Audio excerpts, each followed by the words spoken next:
दोस्तों, आप ये तो जानते ही होंगे कि हमारा देश भारत पहली बार गुलाम तब बना था जब मोहम्मद गौरी ने पृथ्वीराज चौहान को हराया था। पर ऐसा क्या हुआ कि मोहम्मद गौरी को 17 बार हराने वाले पृथ्वीराज चौहान बाद में मोहम्मद गौरी से ही हार गए।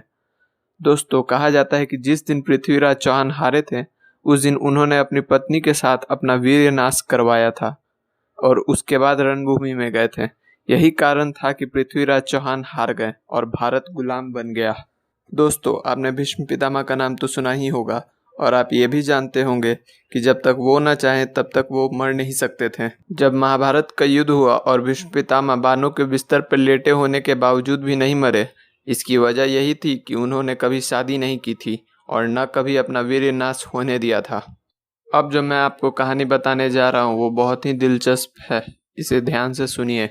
एक माली था जिसने अपना तन मन धन लगाकर कई दिनों के परिश्रम से एक सुंदर बगीचा तैयार किया था, जिसमें उसने कई तरह के खुशबूदार फूल लगाए थे। जब वो फूल पूरी तरह से खिल गए तब उस माली ने उस फूल से खुशबूदार इत्र बनाए।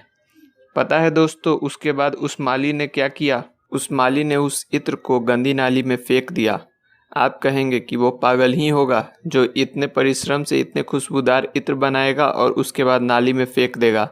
पर दोस्तों, अगर आप अपने आप में झांक कर देखेंगे तो वो मालिक कोई और नहीं, खुद आप ही होंगे। दोस्तों, आपका वीर्य बहुत ही मूल्यवान है, आप इसकी कीमत को समझिए। दोस्तों, याद कीजिए उस वीर वानर को जिसने अकेले ही पूरा लंका जला दिया था। याद कीजिए उस वीर योद्धा भीष्म पितामह को जिसने 21 बार विश्व को क्षत्रियहीन करने वाले अपने गुरु परशुराम को हराया था।